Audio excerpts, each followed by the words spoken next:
na marami nang rin tayong mga bumibisita dito sa area ng pinaglulutuan ng Tinumbo Cook Fest at kasama natin ngayon ang mga bisita na dumayo pa mula sa Baguio City and Germany. Ayan. Hello, how is the experience so far, sir? Nice, only nice. Are you excited to taste the bamboos? Of course, I'm here for... Oh, sorry. The food inside the bamboos. Yeah. Inside, yeah. Do you also cook in Germany this way, sir? No, until I don't saw it. No, until now.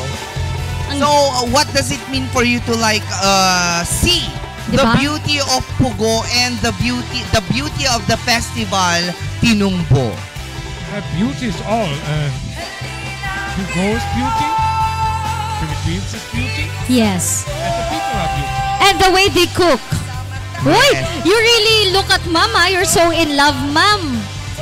Talagang mula sa Germany, pinauwi mo ng Pilipinas. Iba rin. Ang ganda. Oo. Yearly po siya. Yearly. Oh. Pero eto po pagpunta nyo dito sa Tinumbo Festival, lalo na sa Cook Fest, madalas nyo rin po bang ginagawa? No, this is our first time to witness the Tinumbo. Because the previous years we go to other places, not here in Pugo. But this time I don't know why, because the Facebook ads on Facebook, it came across my page or wall. That's why I told him.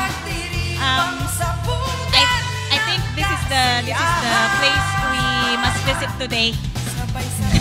Well, that's a good way for social media to advertise all the festivities that are happening around the Philippines. And good thing, it came across your wall. Is it worth it coming here in the municipality of Pugo to witness how they cook food in bamboo? The traditional way. Yes, ma'am.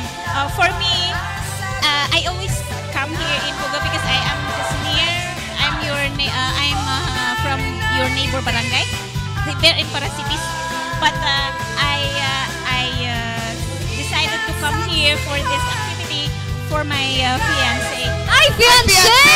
At dito talaga, Grabe! sa Pugo La Union, nakakatuwa naman. Malay nyo, madam. Akala ko mamatay ako sa init, sa inggit pala. Grabe naman. Hindi nyo alam ba kayong mga taga-Pugo na pala ang gagawa ng pagkain ninyo sa inyong reception. Correct, yes. Diba? When are you getting married, sir? Yeah. When are you getting married? Soon? Next time. Well, it's time. I guess this is the time. So, you may let's now call the mayor. Yes.